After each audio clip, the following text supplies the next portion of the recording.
Welcome to Union Talk. What's up, Union brothers and sisters out there? Coming to you during this epidemic. I'm gonna pull this off. Just wanted to start with that because it looks like that's the way they got us living right now in this day and age of what I would like to call the Code 319. Code 319, remember that. And just want to speak about this epidemic that's going on.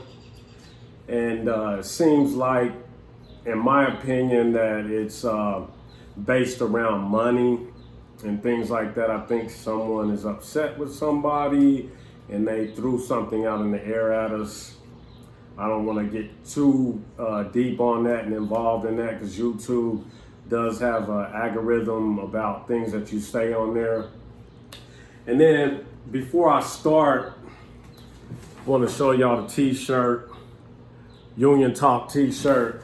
I think some of you all got that. If you are purchased or was able to get a free one from me, if you could go follow Union Talk on IG, that's at UT185331 on IG, Instagram.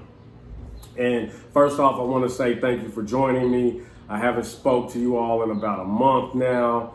Because when we went back after the strike, we were working like 12-hour days, up to 7 days a week. They actually had us over in Powertrain CSS. We were working 10 to 12 hours. We were working 2 Saturdays on, 1 off. So it was hard to, get work done, cram, get the family time done, and then try to cram in these videos for you all. Hopefully I didn't lose any of you all. Hopefully I gained some people. And also, if you don't want to look at me, I do have a like page, which I run literature on there. And the last things I put up is about the corruption scandal across the UAW. I have a few notes right here that I want to go over. And first off, the U.S. Attorney General by the name of Matthew Schreider, Schreider, I think, hopefully I'm saying his name right. He's the lead U.S. Attorney General that will be investigating this. And also that the UAW has also taken on a new law firm for this that's out of New York. Gottlieb Steen and Hamilton, and hopefully I'm saying that correct also.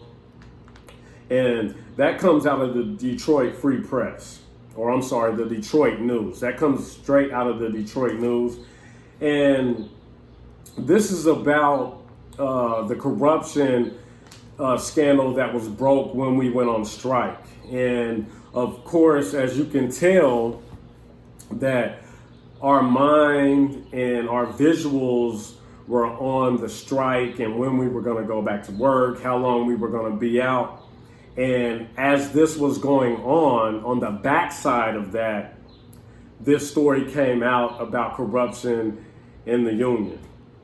Now, I've been a union member for 16 years now. I've been with GM for 16 years, been a standing union member since 2004. And I find it interesting that it came out when we went on strike and things of that nature. It was mind-boggling for me, but it seems like everything was on this strike and not about the scandal that was going on. And I have a few words for Mr. Gamble. I asked before that you would come out to union meetings and actually apologize to the membership and actually go on record and apologize to us. I still haven't seen that to this day.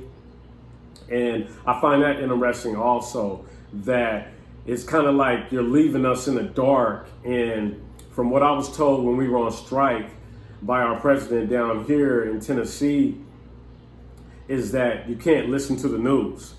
But if your union representatives aren't telling you anything and can't answer questions the way you want them answered, who are you supposed to believe? Who are you supposed to look at? If if you're a person that needs to be guided by the news and is not a free thinker and can't think outside of the box and want to stay in the box and believe everything that the news tells you, these news outlets tell you, it's I know it's hard for you all. But over here at Union Talk, we are where solidarity stands without the politics. Because I'm going to tell you this, from my opinion, I feel that Mr. Gamble kind of has some insight about what was going on because he was next in line. And speaking to some people in high up positions at locals, it seems like that's all you're fighting for. You're just fighting for that next position and to get popular so you can move on to that next position. And it seems like once you get up there, what do? I did have an interesting conversation with the president of Bowling Green down there at local 2164. We had a very interesting conversation. It did not go on record. It did not go on camera. But what I got from him, what I thought was interesting is our conversation is like he's a stand-up guy. And like he said, your union is only as strong as the people at the top. And when you have a good relationship with your vice president and then the people down underneath you, the shop chairman, everything falls in line and you will have a good, strong standing union. When you don't have that relationship, it's hard for us to bond and keep that solidarity going. And I find that interesting also. And as I'm transferred down here to Tennessee from the KCK plant at Local 31, I find it that people are a little bit upset with the leadership and things like that. But the president has retired. I believe the vice president is still in his position. The shop chairman, it's been rumors going around that he might retire or he might go for president and things like that. And then from what I'm hearing is he already has somebody lined up for that vice president position. I find that interesting too, because when you're up there, who do you pull in? The people right next to you, right? Or the people that have the same mindset as you do. So you bring them along. And I think that's why this corruption is so explosive. And that's why I keep putting pressure on Mr. Gamble, because you were right next to the president. You were right next to him. And I know you guys had a relationship. And I feel that you cannot say that you do not know anything. And what I want to tell the union brothers and sisters out there, don't be surprised if something comes down on Mr. Gamble. Right now, the U.S. General is looking at us, and we are in crunch time right now with this Code 319. They put that in our face to get us away from what's really going on, you know, and that is this investigation. And also the Black Lake went up for sale for over $1 million. It was, I believe, 1.2 million. And that's where you went. You went to Black Lake, Michigan. That's where you learn the history of the union. That's where you can find out where it started, how it started, what it was started for, and things like that. And now they're just selling it off because they're in trouble. And I believe they can take that money and put forth for the law firm for our ex-president and the region manager that is going through courts right now, through the court process right now. I find that interesting. Why sell this stuff off and then not giving nothing back to the membership? It's kind of like, you know, it's kind of like just shut the door and you guys will deal with it in your way, but we're the bulk of the membership. And I think that it needs to change how these officials are elected in the international. A lot of us don't even know how these people are selected or anything like that. And as the saying goes, the good old boy system. That's what they say, the good old boy system. Like I said, I'll revert back to when you get up in them high up positions, what do? You look at the person next to you and you say, hey, you think just like me. Here, come with me. And then we have the power and we can control it. And also, while I'm on that, anytime you get a raise, guess what? Your union dues go up. Anytime you get a raise, your union dues go up. Look at that on your paycheck stubs. You can ask your officials about it. They probably won't give you an answer. They probably won't tell you yay or nay. Or they'll probably give you some roundabout little story about how it raises. But the rates keep going up, and up. And let me tell you something. The UAW is a business, And after this court case and after this investigation, they might do like GM. We might end up being UAW Incorporated or UAW LLC. But I'll tell you this, if the government takes over, just look at what happened when the government bailed out General Motors. What happened? 10 to 12 foot fences went up around the facility.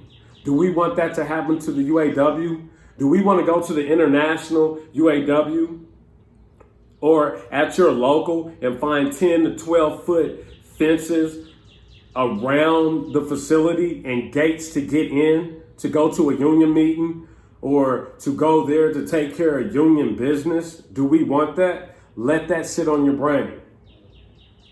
Let that sink in.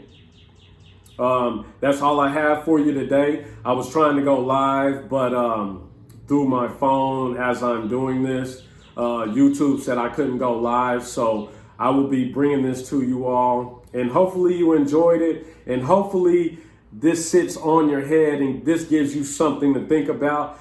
Get in the comments, let me know how you feel, and if you haven't told anybody, if you haven't told a friend, go ahead and tell 10 to hit Union Talk, subscribe to Union Talk, follow Union Talk on IG, and that is at UT185331. Also, hit the like page.